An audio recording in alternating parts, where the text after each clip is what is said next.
85 kilo ലഹരി ഉൽപ്പന്നങ്ങളുമായി അന്യസംസ്ഥാനക്കാരനായ 45-കാരൻ പിടിയിലായി. പാഴ്സലായാണ് ലഹരി എത്തിച്ചത്.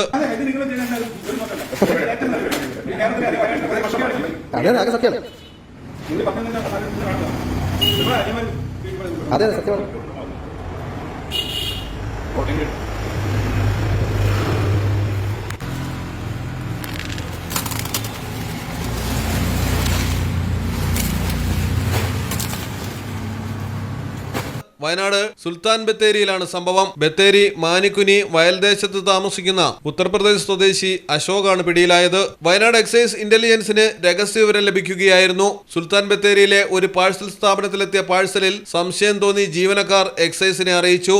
ഉദ്യോഗസ്ഥരെത്തി പാഴ്സൽ പരിശോധിച്ച് ലഹരിയാണെന്ന് ഉറപ്പുവരുത്തി അശോകനെ കസ്റ്റഡിയിലെടുക്കുകയായിരുന്നു. 30 വർഷമായി സുൽത്താൻ ബത്തേരി നഗരത്തിൽ താമസമാക്കി നിരോധിത പുകയില ഉൽപ്പന്നങ്ങളുടെ മൊത്തക്കച്ചവടക്കാരനായി പ്രവർത്തിച്ചു വരികയായിരുന്നു പ്രതിയെന്നാണ് എക്സൈസ് ഉദ്യോഗസ്ഥർക്ക് കിട്ടിയ വിവരം. പാഴ്സൽ സർവീസുകൾ ദുരുപയോഗം ചെയ്ത് ലഹരി കടത്തുന്നവരെ കണ്ടെത്താൻ പാഴ്സൽ സ്ഥാപനങ്ങളിലടക്കം പരിശോധന ശക്തമാക്കുമെന്ന് ഉദ്യോഗസ്ഥർ പറഞ്ഞു. മലയാളം ടെലിവിഷൻ, വയനാട്. റിലീഫ് മെഡിക്കൽസിന്റെ ശീതീകരിച്ച ഷോറൂമുകളിൽ താപനില നിയന്ത്രിച്ച് മരുന്നുകളുടെ ഗുണനിലവാരം ഉറപ്പുവരുത്തുന്നു. ലോകോത്തര ബ്രാൻഡുകൾക്ക് മികച്ച ഓഫറുകൾ റിലീഫിൽ മാത്രം.